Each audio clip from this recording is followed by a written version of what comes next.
What's up mga kapaps? Isang tutorial na naman to mga kapaps. So ang gupit ni client ay buzzcut na naka high fade mga kapaps. So eto, mag-create na tayo ng guideline gamit ang ating detailer. So yan, hagurin natin sa baba ng line na yan mga kapaps.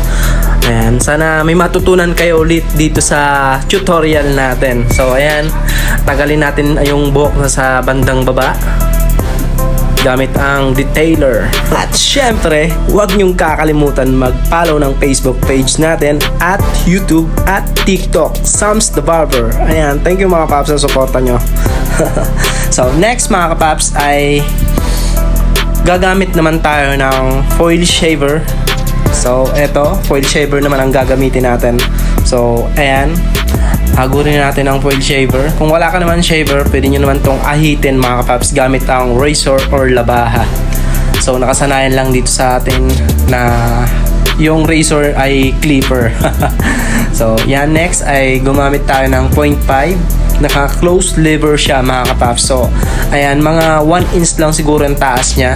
So depende sa inyo, depende sa diskarte nyo. So next ay gumamit tayo ng 1 guard, naka fully open.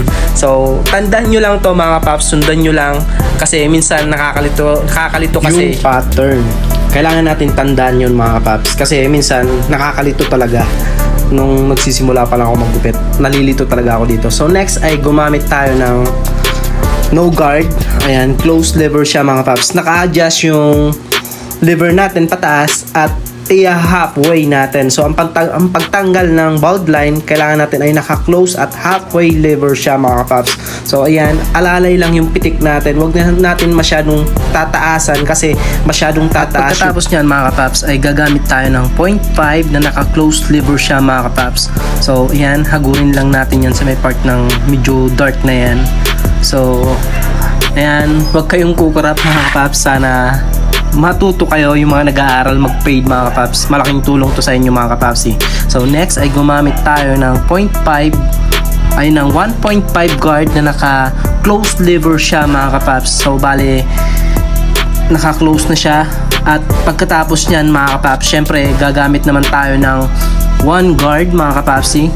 So yan, gagamit tayo ng 1 guard na naka-close din mga kapaps. So yan, sundan nyo lang to mga kapaps. Sana may matutunan kayo dito sa tutorial natin.